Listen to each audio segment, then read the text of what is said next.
This is the psychology of cognitive process. All of our previous sessions are available on Cube if you missed one. Here is a slice of my wonderful team. Exceptional Individuals are a social enterprise that specialize in supporting individuals in the workplace and into work when possible, and supporting employers with developing more inclusive workspaces. If we generate enough from that, then we like to roll it back into the other services for the individuals. We'll start with content. We'll look at the brain in general, briefly, just to remind us what it is. And then we'll go into an overview of terms. That will include all the stuff, including, of course, the title of this session and the neurodivergent brains, which is the bit most people are probably interested in. As usual, I like to start before the beginning. As promised, the brain. This is an analogy, oversimplified, of course, but hopefully there are a few novices today that will appreciate it. Imagine the brain, as in the squishy matter, is a city-sized highway. All of the different functions of the brains are the different parts of our highway. For example, the neurotransmission is the traffic light system. It tells what's known as the action potential, when to stop and when to go. The electronic signals you always see in graphics and hear about, that's referred to as action potential.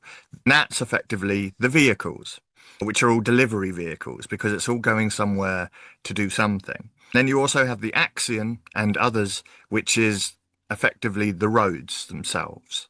Between those three things, that's how most of what happens in the brain gets to where it's going. All right, so that's my section on the brain. All right, now on to the rest of it.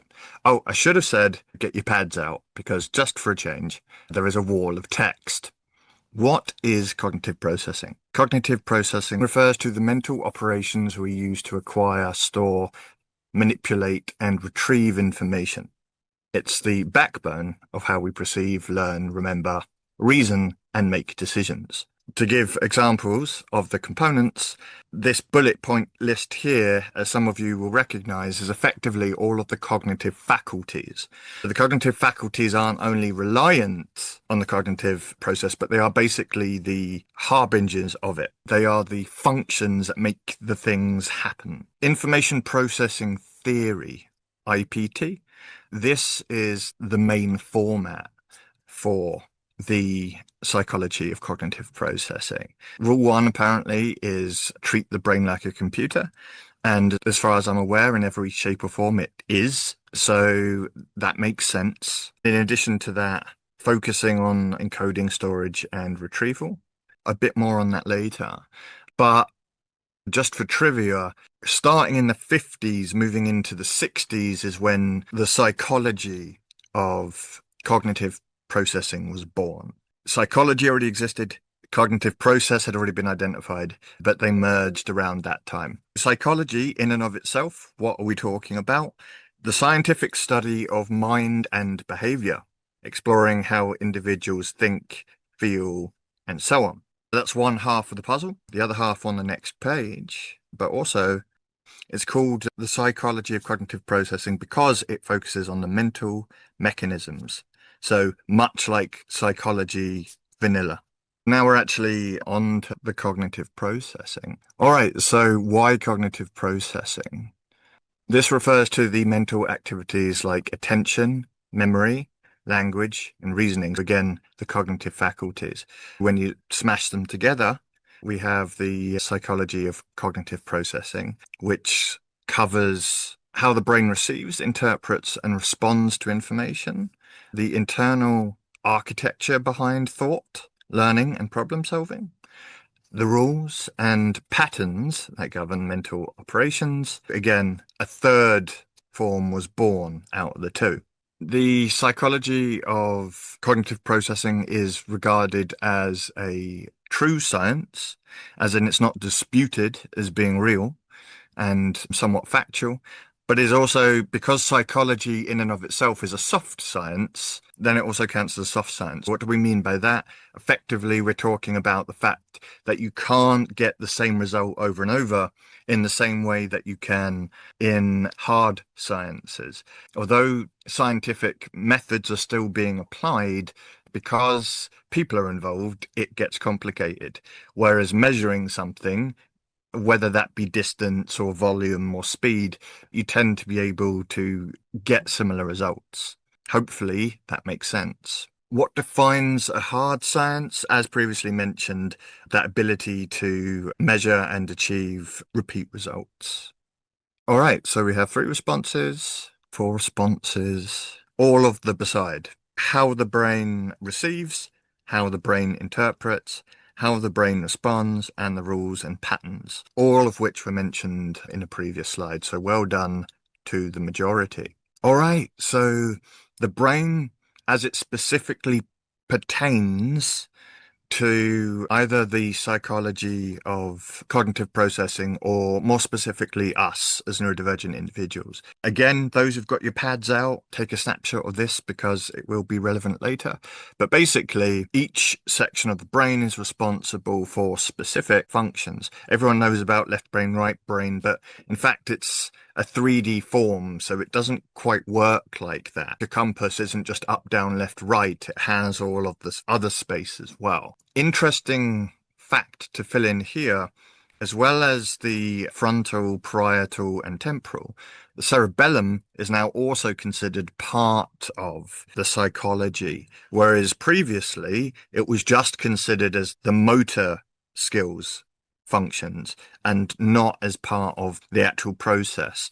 But that has changed, and I've got further reading on that for anyone who's interested. The cerebellum is responsible for motor coordination, balance and posture, fine tuning movements, and procedural learning. Any dyspraxic member of the audience would probably tell you, yes, of course, that is a part of it. But for some, it wasn't initially considered. These are rudimentary renderings of imaging scans. Imagine I'm holding a Shakespeare's skull nose down. That's what we're looking at. If I tilted it up, you'd be looking at his face. The big bulge, that's the front. Just for anyone who hasn't seen one of these scans before.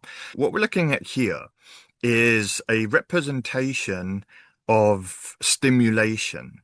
Starting in the middle, neurotypical, not a term I use personally, but nonetheless it is the term that's most commonly used to refer to those who are of the most average makeup neurologically. As you can see, the stimulation is low to medium, but it is quite evenly spread. Then if we move to dyslexia, you can see that it's not reaching the front as much.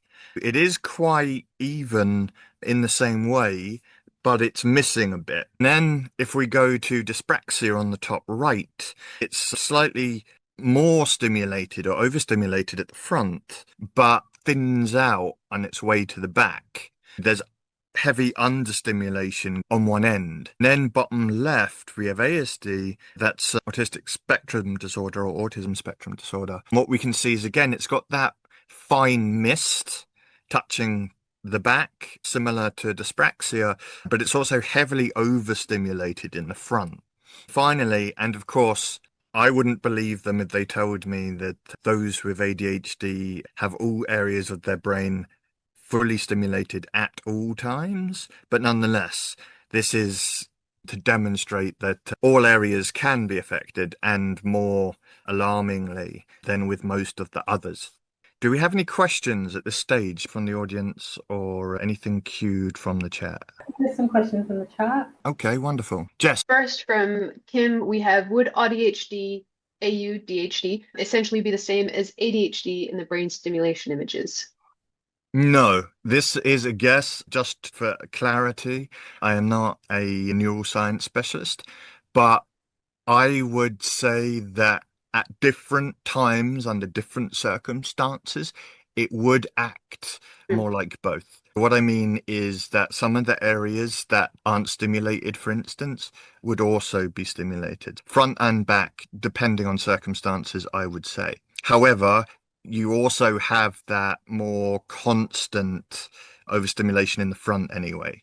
So it is more of an on and off switch than it would be perhaps just one or t'other. But nonetheless, I would say that there's still that higher potential for full stimulation. Vicky asked as well about how it works if you have all 4. That's the same thing. Paul asks, what you call a neurotypical. It's a good question. The brain basically, in fact, that's what this page is. So I'll just keep going unless there's other questions. Nope, that's it for now. Oh, okay.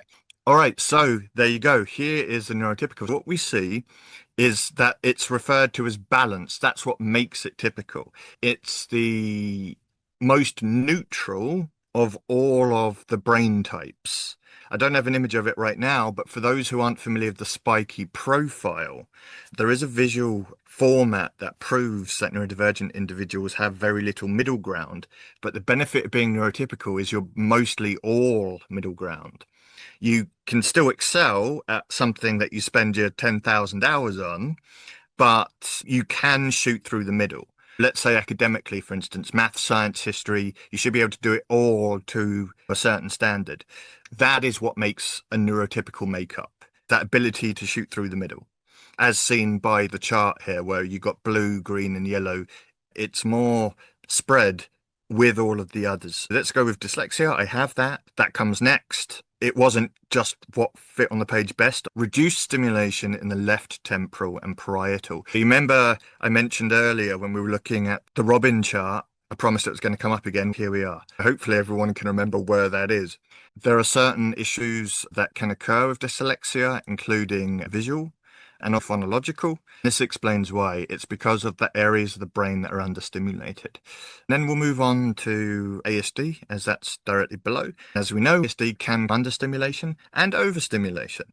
Overstimulation is in the sensory processing zones, and understimulation is in the zones that control social and emotional. It's not just conceptual, it's literally the brain doing its thing. All right. And then we can move on to dyspraxia, understimulation in the motor planning. As I'm sure everyone is aware, dyspraxia can affect both gross and fine motor skills. I tend to point out that quite often at work, it's not the physical elements that are most contradictory or barrier causing to work. It's more the sensory or the processing. However, I have met those with dyspraxia, I had that myself, by the way, who only have physical traits. They don't perceive themselves as being affected, lucky them, by the cognitive faculty limits. Again, a mixed bag, and this demonstrates that split. It can just be one or t'other for the most part, the blue or the green yellow issue. Again, it's not just conceptual. We don't just describe it that way. It's literally what's happening. Finally, ADHD. As we saw earlier, ADHD is very off or on. There's not much middle ground. In terms of behavior, I would say that fits all neurodivergence more acutely than it does neurotypical. However, as many of you are aware, we have things like the emotional dysregulation with ADHD, which causes not only an off and on reflex, but also a randomness to it that isn't the same for everyone else. For instance, with me, this being the one thing I definitely don't have, I will go through cycles of crashing and then hitting it hard and then crashing and then hitting it hard. Has a bit of a pattern to it. Not so much with ADHD, unfortunately. Okay, on to another quiz question. Which section of the brain handles motor skills? Is it A, the cerebellum, which is apparently the cerebellium today, B, the frontal lobe, C, parietal lobe, D, temporal lobe, or lobby, as apparently it is today, all or none? Okay, we've got one for all. That's interesting. I'm guessing that person is ADHD, as in that case, it might be true. We had 10 earlier, so let's see if we can make it to 10 again. We had 11, in fact. All right, 4, 6, 7. Oh, 8. Oh, no, we're going down now. 5, 6, no. One more to go, and then I can let you off the hook. There we go. Lovely. Thank you. Yes, the eyes have it again. It is, in fact, the cerebellum, which is located at the back and under and has a lot to do, which was always known, but was regarded as just a robotic function, whereas now it's becoming more recognized and accepted that it's actually part of the decision-making process and the action-making process.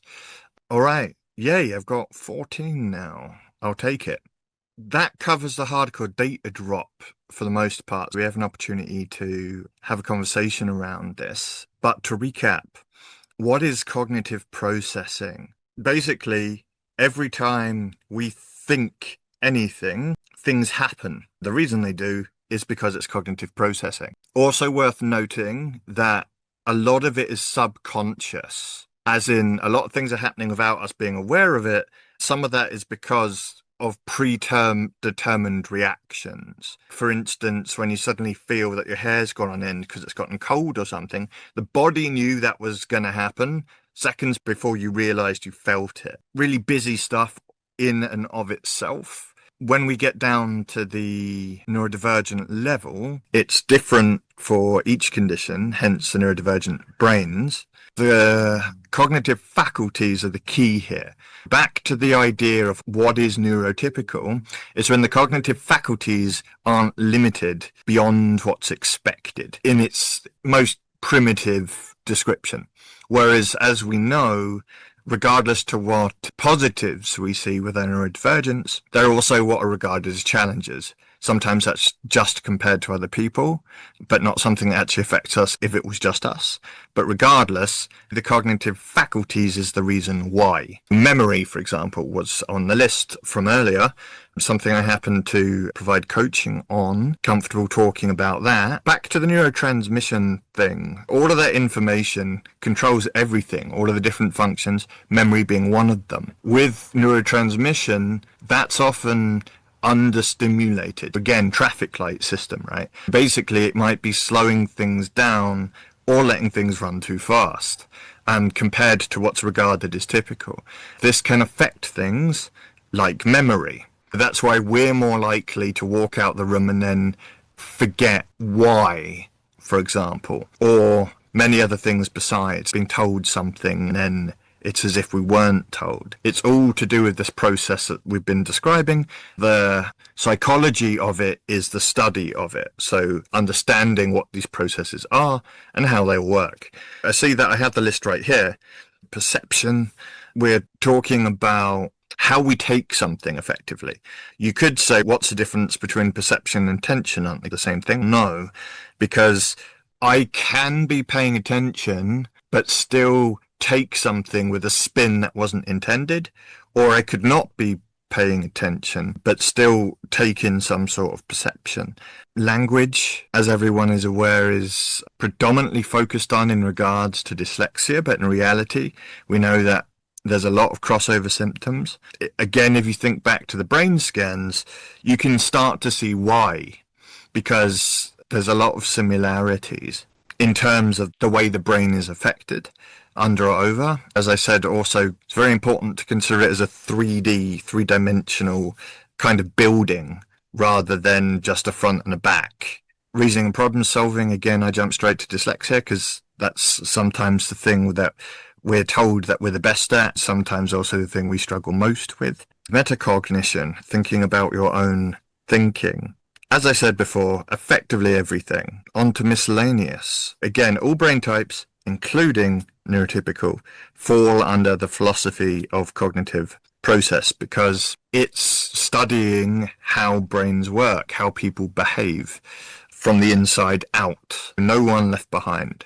The cerebellum, as mentioned in the quiz, is part of the process as well, but as mentioned was initially ignored as just a mechanical function. Cognitive facilities are governed by the distinct sections of the brain.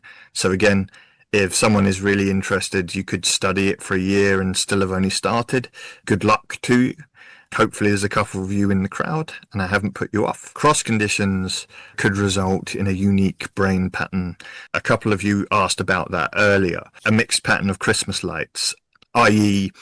your brain scan is not going to look as typical as the 5 we looked at. But again, I put a caveat on those anyway. Those are rudimentary renders, not live scans. But hopefully the point was made.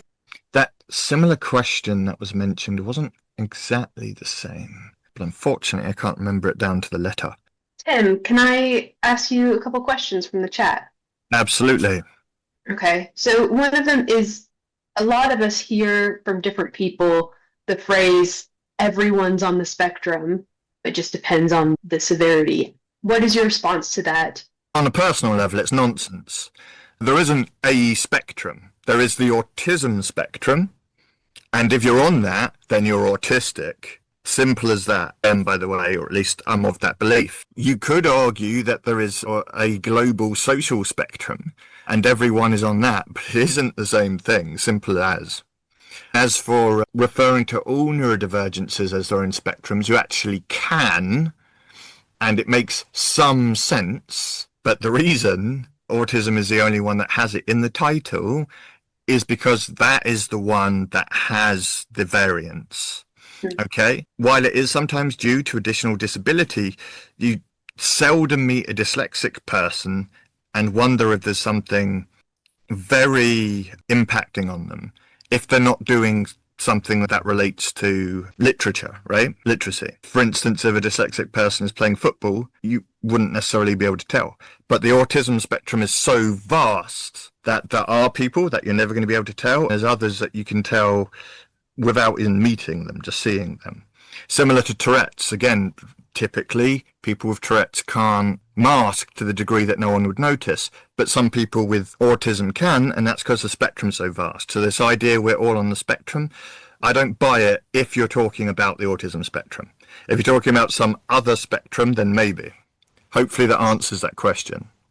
You talked about the spiky profile and how on the spiky profile, neurotypicals, as we'll use that common term, are closer to that median line, that middle line, whereas those who are on the autism spectrum or neurodivergent are much more outside of that. That's one way to think about that difference and how it's those that are those outliers that are considered on the autism spectrum. Yeah, that's exactly right. But as we saw on the rudimentary scans, with ASD, it's almost all frontal. What that means is a spiky profile for someone with ASD is going to look very different to someone who isn't. Like I said, there are so many variants you can have on the spectrum that even a room full of ASD experiences aren't going to have the same mix.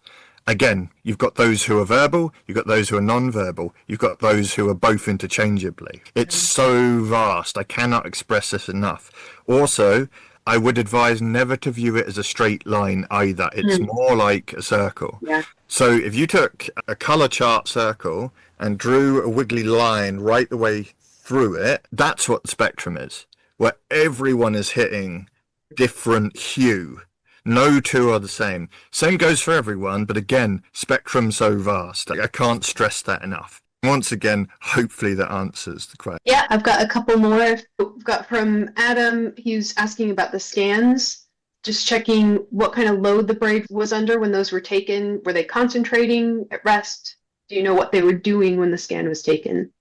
Yes, as I mentioned, these are just mock-ups, but they're demonstrating what it would be like under clinical conditions. Like I said, take the ADHD one with an extra pinch of salt, because the argument is that ADHD experiences don't have the choice whether they're on or off.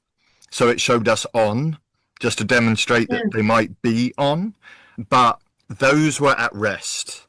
For example, non-neurodivergent people can still be completely overwhelmed. That's red, by the way, as a reminder. But that wasn't on their scan, nor mine as a dyslexic, because we aren't typically at every moment of the day overstimulated. Those were at rest. But again, with the caveat that the idea is that an ADHD experiencer may be not at rest at any given time and they don't have a choice, hence why it was all yellow, orange, and red. Hopefully that answers the question. That's great. Petra is wondering, is there an overlay on how hormonal changes may affect different areas of the neurodivergent brain throughout a lifespan? I'm willing to bet big money that the answer is absolutely yes. But as I mentioned at the beginning, it's not actually my area, so I'm afraid I'm not qualified to say any further than that. I'm sorry. I know there's more looking into, especially for women, their hormonal changes throughout their lives, how that relates to their neurodivergence and how that presents in the brain. We have a question, how would ADHD medication change the scans? That is also a very good point that I can't answer. Actually, I can from the perspective of the neurotransmission, because some of the ADHD medications are specifically designed to alter the neurotransmission. If it's designed to make them go faster, you're going to see, if you're the inattentive type, for instance, you may be on a medication in order for that to happen. You will see a bit more stimulation in that foggy area that we were looking at. If, on the other hand, the medication is to subtract, you see less colour in the overstimulated area. Do always consult a medical professional. If anyone is one, if you're a neuroscientist or a psychologist or a doctor, do feel free to correct me, please. But yes, on the most basic level, that's the difference you're going to see. If it's more neurotransmission, then you're going to see more stimulation moving towards the back. If it's to bring down neurotransmission, then you're going to see less red towards the front. Thank you. Those are all the questions that we've had so far in the chat. All right, wonderful. Do please keep them coming, because we will be running out of road. Which brain type has overstimulation mostly in the front? No one has any excuse for getting this wrong, because we've just talked about it for 10 minutes. Straight away, we have a split. Okay. All right, so that's 5. There's half of you still to go. 6. No takers for dyslexia yet. I feel left out. All right, 5, 6, 8. Wonderful. Thank you. Suddenly there's more people than we've had to this point. I'll take it.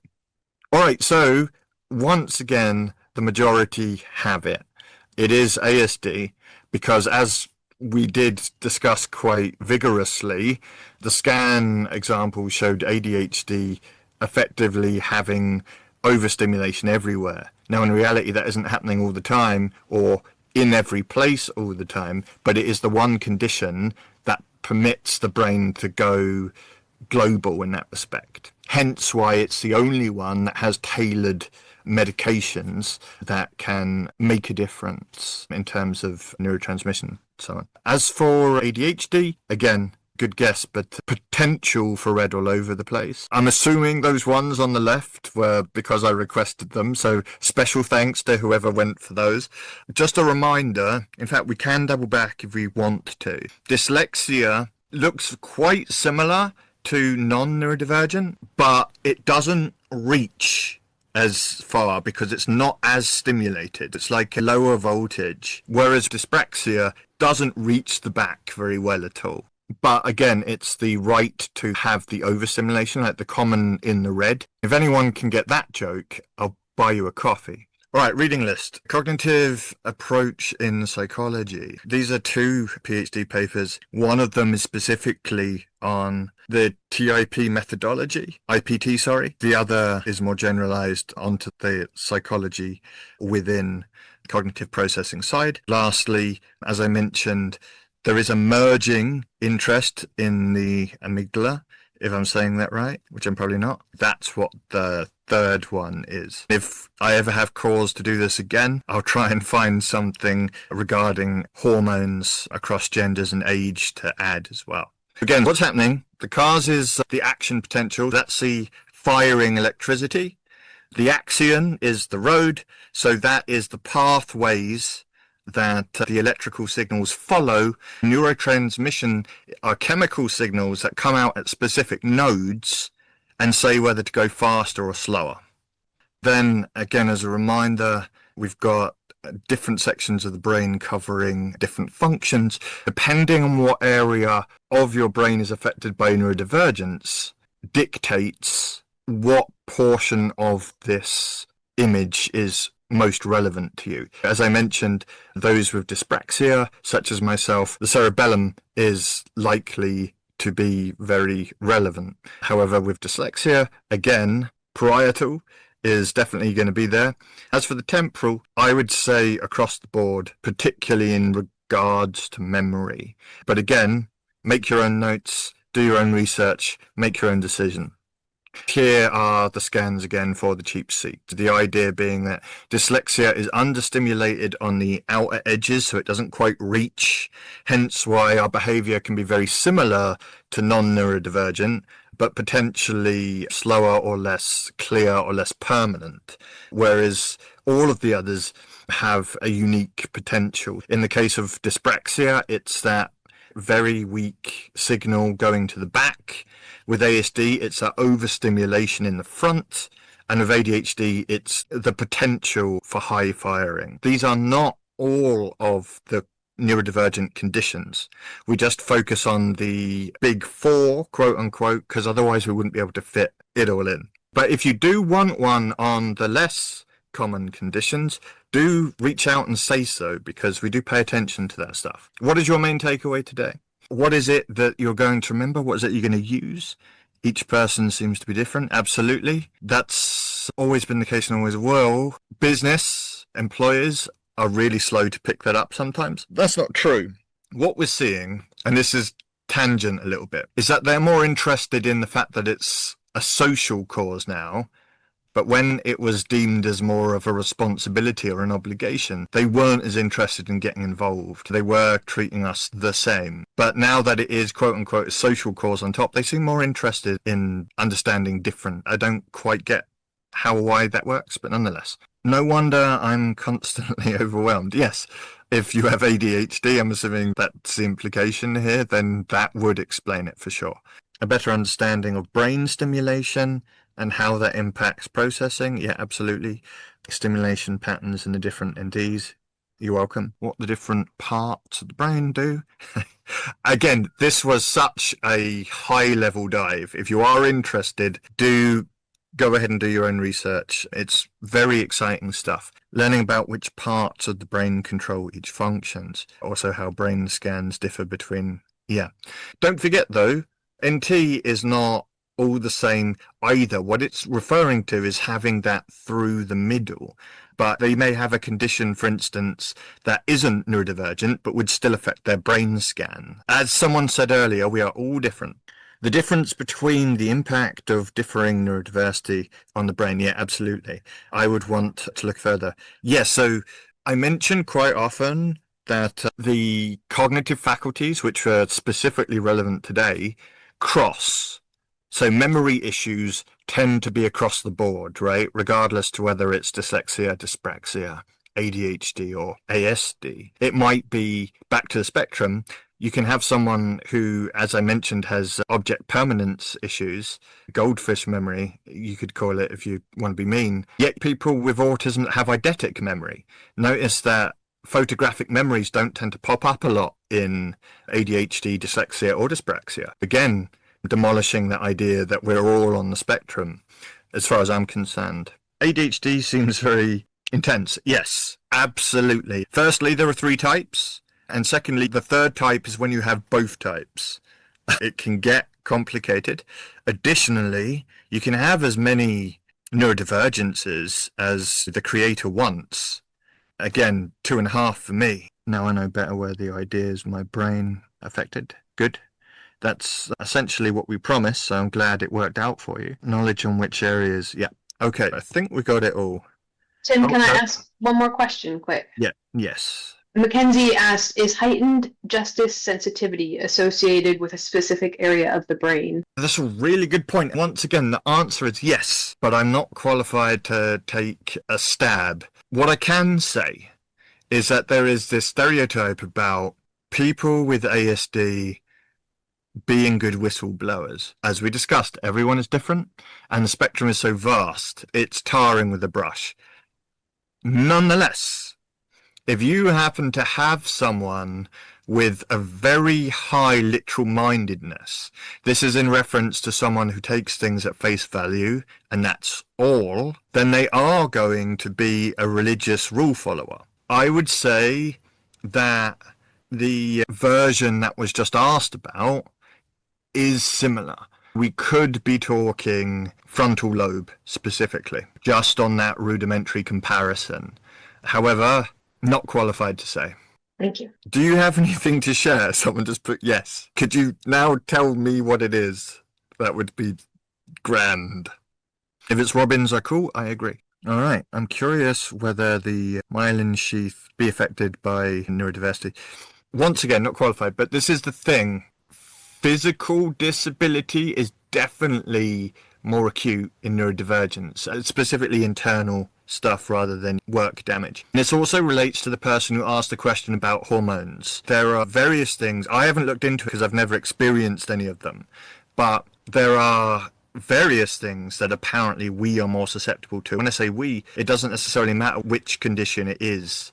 Just having an understimulated brain or an overstimulated brain apparently will make you more susceptible to something. For anyone interested, it is worth looking into. But specifically, whether it affects the sheath or not, as always, my best guess is yes, but I really couldn't say. As a reminder, we are on LinkedIn, so do give us a shout and all the rest of it. For those of you who may require a workplace needs assessment now or in the near future, this is a report that outlines what you do, what you have, how what you has affects what you do. Then recommendations can be developed into writing and shared with the manager, and if required, access to work, government reimbursement scheme. Also worth mentioning for anyone who purchased additional services, thank you. I will get onto those. Just going to check the chat one last time, make sure it's just all goodbye. I would also like to link to the recording, please. Oh yeah, so